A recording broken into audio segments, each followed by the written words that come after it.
Next, contestant number 6, Bliss Ningnun Niem Haukip.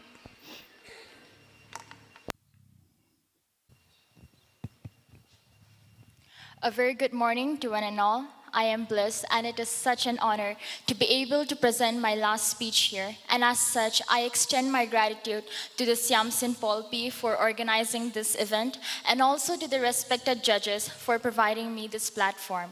This event has really been a stepping stone for me. In tolerant India, the case of minorities. In the Indian political context, minorities would refer to those groups who have been singled out from rest of society on grounds of religion, culture, and other physical characteristics. Despite the many forms of justification undertaken by the government, they have been unable to change the public's view and outlook on the minorities. They are often subjects to collective discrimination. Members of such groups are more likely to be pictured as a whole community rather than single individuals with their own fundamental identity and capability to achieve commendable merits. There exists prejudgmental thoughts, and it is as though a part of traditional India still prevails in this modern day India with respect to the stereotypes and judgments passed to which the minorities are victims.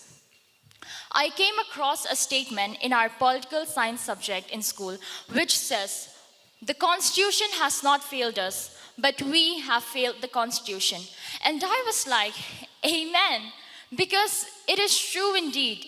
The Constitution, being the lengthiest in the world, is also undoubtedly the finest, with its many provisions and flexibility to make amendments to reach to each and every corner of the Indian society. But it is sad to know that it is the persons involved who portray politics as a dirty game, and many misconceptions arise due to that. For the case of minorities, I hold each individual responsible for such a divided society. I think it is because we are not delivering our roles efficiently as citizens of India. If the minorities are not looked down upon by the other more dominant or prominent groups in society, then there are lesser possibilities for the existence of a stratified India. We will see a changed India when there is a change of mindset. In continuation to my earlier comments on the Indian Constitution, the Constitution has indeed taken up quite some steps to uplift the minorities.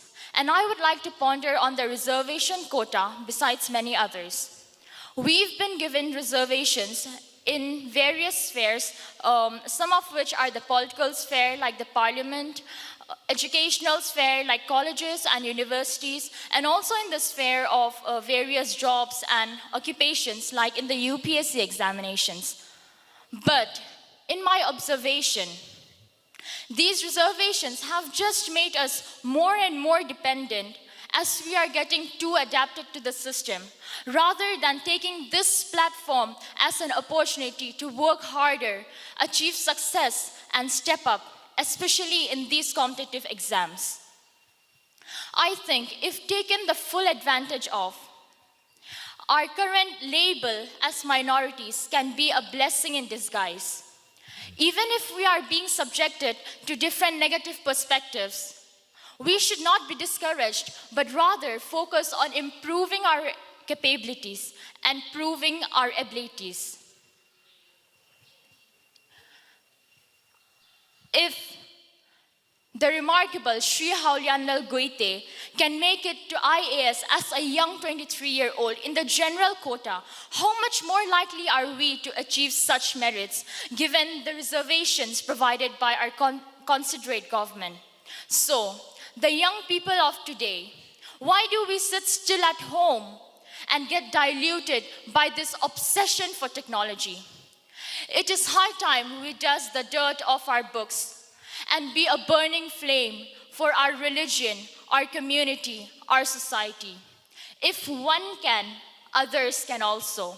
And let us do so to bring a change. With this remark, I conclude my speech here. Thank you so much, dear listeners. Thank you, Bliss Ningnunne. Moving on, contestant number 8.